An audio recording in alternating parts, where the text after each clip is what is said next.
Hello and welcome to Through the Mist with me, your host Owen. This is a Void University podcast where we look at the law and try to understand how it all works. In this episode, we'll be looking at runes versus hieroglyphs.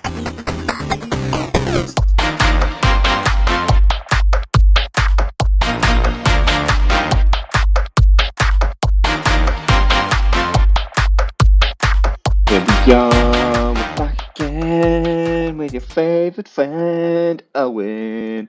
Here we are, you're back again with your favourite friend, it's Owen. Hey, welcome back, Mistbusters, to the pod. I just want to do a quick thank you for 100 Instagram followers. That's a load of people. That's a load of people. But I'm pretty sure that not everyone that follows listens to the podcast. So, if you know someone that's following but not listening, make them listen. Do it. And while we're talking about the Instagrams, that is @through_mist, where you can send us your thoughts about the episodes, like this lovely person who I'm not going to mention the name, but they sent us a DM talking about the gnomes, 360 degrees of gnomes episode, and they pointed out, which I did think about at the time, they pointed out that there's 360 gnomes, there's 360 degrees. That means you could put one gnome per degree of latitude, which, if you can make it work, is an absolutely boss idea. I love it. It's really, really cool. I love it. It's awesome. I love it. Yeah. I love it. So if you have any other cool ideas that you would want to send through and I'll mention, be sure to check it out. Be sure to send us a DM on Instagram. That was through_mist. Or you can send us email through.t.mist@gmail.com. All these things are in the in the episode descriptions and the show description. So you can just click and it will take you there. Just clicky buttons. It's really easy for you. Also, last episode was the magical items episode. There is the post up that I mentioned. So if you have any items that you want to suggest me looking at, remember to send them that way, post it there. I have 4 things on my list currently, so you can always add more. It's not too hard. And finally, before we get into the episode, big old shout out to Seaweed Brain once again, but for this time because I was on it. That's right, your boy was on Seaweed Brain. So hello to the new listeners that I know exist that came from Seaweed Brain. Welcome to the fam. Welcome to the Mistbusters gang. Hope you're all having fun. If you are a pure Mistbuster and don't know what Seaweed Brain is, I'll put link in show description as always. Whenever I mention one of these other podcasts, I've talked about them before, but I was on it. I was on episode 41, 42, the Hazel Magic episode. So if you want to go listen to just me, you can go listen to that one. But I suggest you listen to all of it. They are going through all the books, and with the key aim of saying Persephone is the greatest love story ever told, which they are putting very good arguments out for at this moment in time. One thing I need to mention from that episode, because actually it comes back around in this one, is I had a thought between then and I decided to, while I was making notes for their episode, I had a thought and this is a fun thought, this is a fun idea. I've decided, and it was that because we were talking about the mist, and I was a mist guy, I was the law guy, which, makes sense considering my podcast. Which was and is, I've decided that the mist, along with other magic stuff, is the 85% of matter we know should exist but haven't found, aka dark matter. We know there's 85% of something. We can go, there's something missing here that doesn't quite make sense. It was a recent episode by, in a nutshell, Kierkegaard. I can never say it. It's German. Did a Black Card episode. They mentioned it. And what it could also be, but I think for the fun Voidverse universe world, the mist and the magic and all that jazz, that is what dark matter is. And I like that fun little idea. So, that is going to be Through the Mist canon. So, hope everyone is having a good time, and I shall now get into the meat of this episode.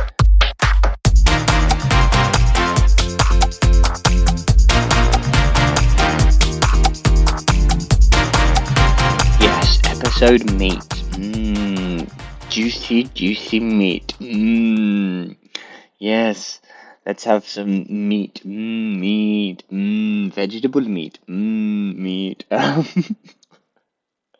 have no idea. So, yes, this episode is about runes and it's about hieroglyphs and it's about rune magic, which is, aka the stuff that happens in Magnus Chase that Hearthstone does, or that sort of magic. And then hieroglyph magic is the Kane Chronicles, and it's what the magicians use, obviously. So, this is what we're looking at. We're looking at Magnus Chase magic system versus the magician side of it, so just what Hearthstone does, versus what magicians do in Kane Chronicles. Because I was like, this is similar, isn't it? When I was reading the book recently. Yes. I say recently. When I put this idea on my episode ideas list. That's right. I have a list. Yes. So, we'll quickly do a quick rundown of the different magic systems. So, and what they are, just for anyone that doesn't know. But, I don't know why I say these things, but, reminders. So hieroglyph magic. So it's the Egyptian magic and has a lot of different sectors and spells and all this stuff. And while I was doing this research, I went, ooh, because I'm going to be perfectly honest, I used the wiki to help with research because it is a good source of all information and doesn't mean I have to read through the books constantly. If I read something, I can disagree with it or agree with what they're saying, but it's a good source and it's like, and then if I want specific quotes, I go searching for them. Yes, anyway, so I was using the wiki. This is just something you need to know. But when I was reading the wiki, I was like, hey, all these different, they had like broke down the different sectors in Egyptian magic systems that the magicians use. And I was like, oh, some of these seem to cross over with certain demigod powers. That's now in the episode idea notes. So, if you really want to see that one, let us know, and I'll push it up to be more done soon, but it's probably done soon. Speak live, like bruv. Yes. So, and we get in the books, we get an explanation from Zaya about how magicians use hieroglyphs, and it goes, and it went like, and it goes a bit like this. This is because magic, at its most basic, turns words into reality.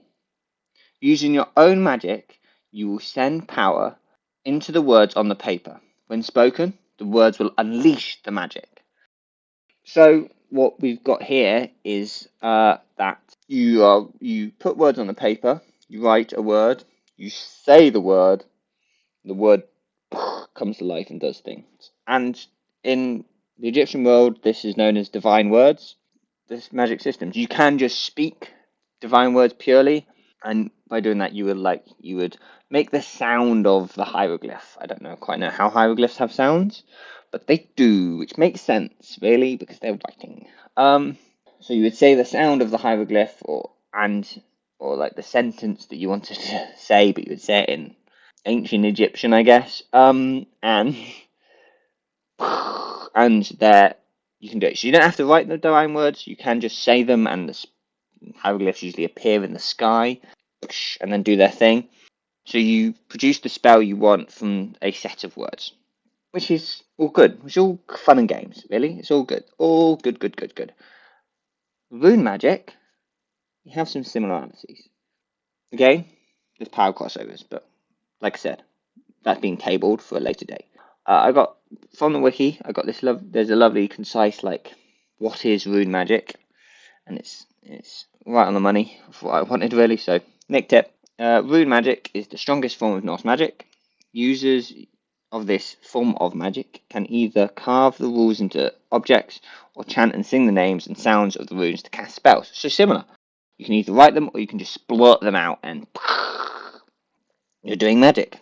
And each rune has a specific set of meanings. And in my head, I think of this a bit like the Golden Compass from his Dark Materials series, where you've got these set of symbols, but each symbol has almost an infinite number of meanings.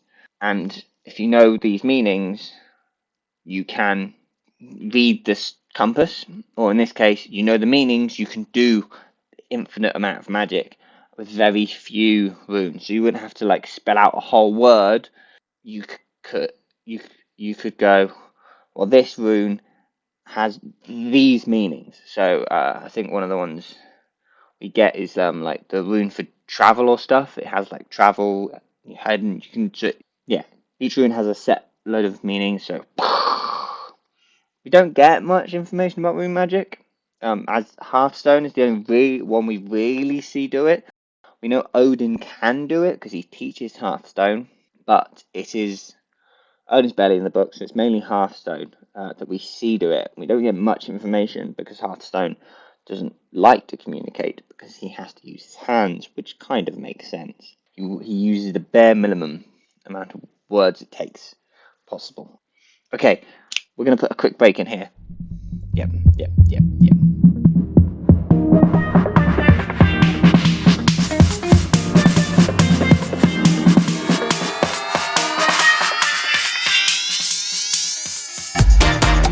So, just before that break, I waffled for about 2 minutes, and you're not hearing it because it was waffling about this. Okay, so you could probably start to pick out some similarities as you went along. Some others that link them together. You also have magic reserves. You get explicitly told it by Zyra in Crane Chronicles, and in Magnus Chase, you see it. You see that the systems take toll on your strength. So it's like using the magic is almost like training the muscle. The more you use it, the stronger it gets, the more you can do with it. Yeah? The only question some of you may be shouting is, but Owen, what about Blood of the Pharaohs? Well, not you. Be a magician in the Kane Chronicles. You don't have to have the blood of the pharaohs. That is more about the path of the gods than it purely just doing the magic. Family history can give you great innate ability to do magic. Like, so your bloodline can increase your skill level early on, but it is just a learned skill. You put the magic stuff on you write the symbol on your tongue, and now you can do magic. And another thing that kind of really throws not a spanner into the works, but just it throws up a load of questions, which was what I've spent all this time just before I started recording this thinking about trying to finish this kind of episode off, and it was all down to this line from Zyra, the part of the explanation that I skipped earlier, but I'm going to finish it now. So it's, any language will work, but hieroglyphs are the best. They are the language of creation, of magic, of mat. And that throws, not a spanner, because it's just direct link. You can directly link hieroglyph magic to rune magic. So the idea of the episode of trying to work out, are they similar, how they fit together and all that stuff, they are almost effectively one and the same. But the question, because anyone can do rune magic, anyone can do hieroglyph magic, you're just using a different language to do the same stuff. But then that has implications in the wider world. And I kind of want to look at this again, but I can't look, this context isn't the way to look at it. So, if I will do another episode on powers versus magic, and we will dive into this a bit deeper, because it's a weird yet fun idea. And that's, so, yeah, I'll get into that after this short break.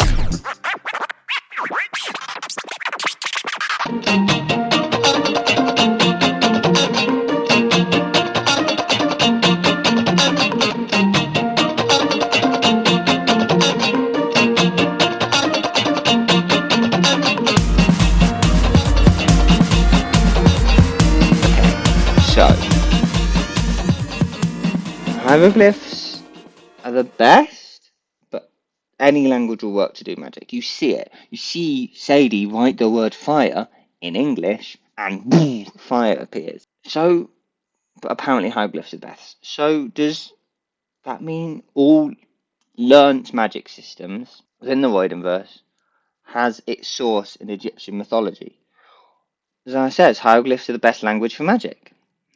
But that doesn't feel right. It doesn't feel right to say Egyptian magic. Maybe it's the easiest to perform with hieroglyphs, but it doesn't feel right to say that that's the case. So is it is hieroglyphs the best language, or is it the easiest language, or is it just the way they learnt how to use magic? Is how they learnt how to use the magic different? Again, if we go back to the His Dark Materials and the Golden Compass, spoilers for the second book, in our world, we create a method to talk to dust, but it's not using a compass. There are other ways to communicate with dust. They've just chose the compass in Lyra's world.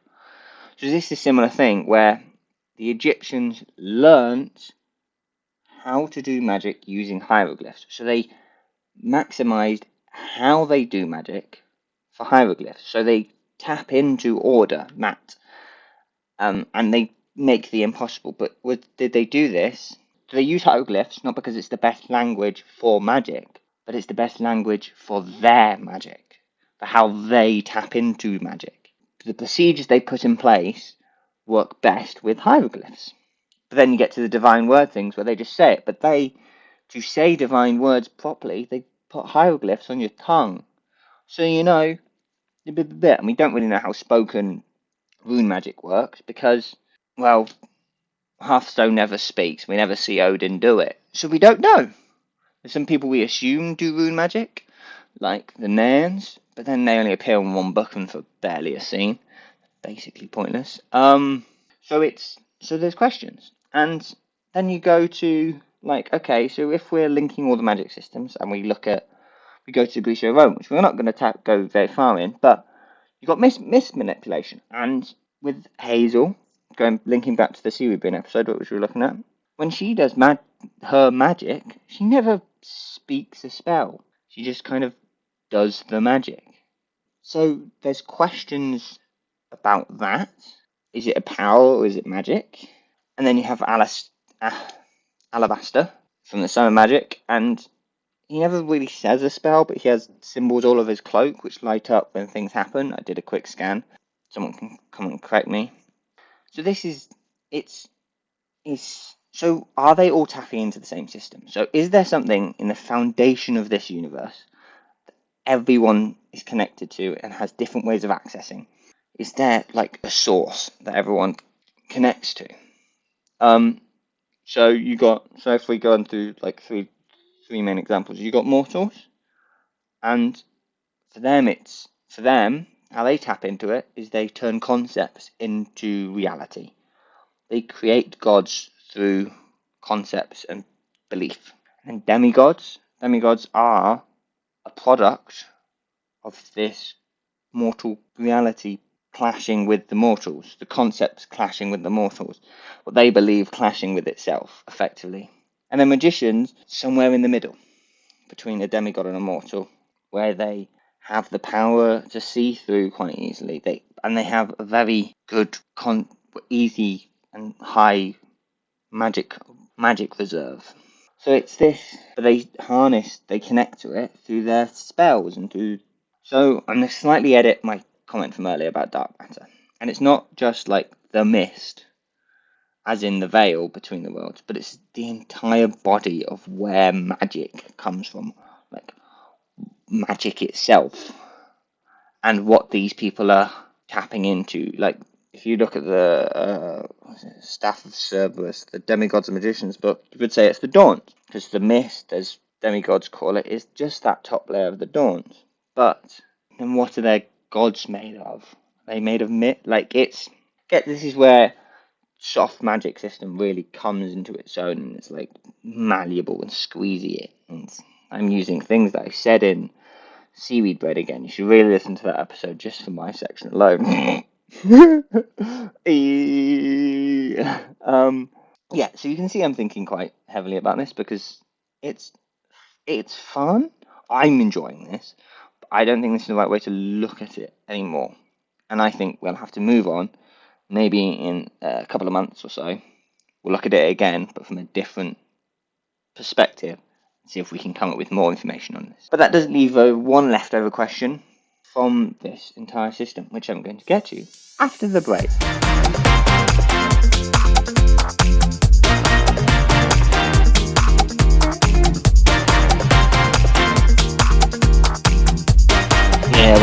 short little interlude before I do my outro. Because I don't think that many people necessarily listen to the outro. At through_mist and through.t.mist@gmail.com if you ever want to get in contact. Please, thank you. Links below. Yes. So, the leftover question.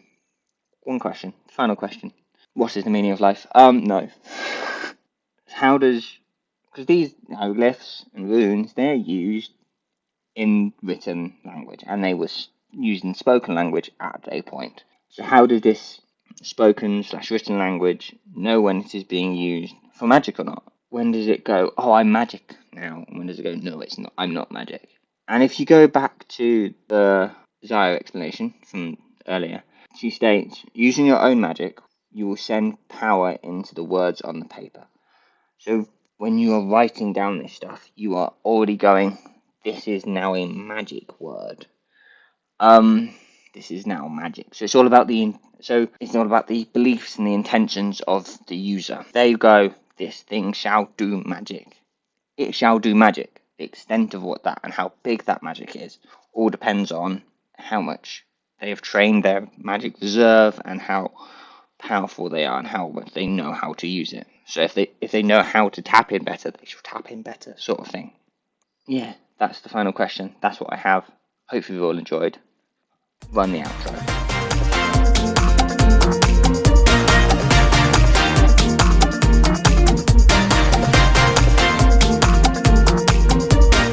Thank you for indulging this theory. If you have any comments on this theory or theories you only want to discuss, email them through to through.t.mist@gmail.com, or you can follow the Instagram @through_mist. Make sure to follow the podcast, rate this podcast, subscribe to the podcast, do whatever you're doing on whatever platform you're listening on, or any other platform to get this podcast known and out there.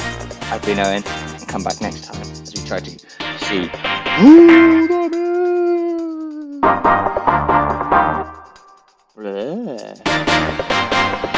I hope people can keep up with this one.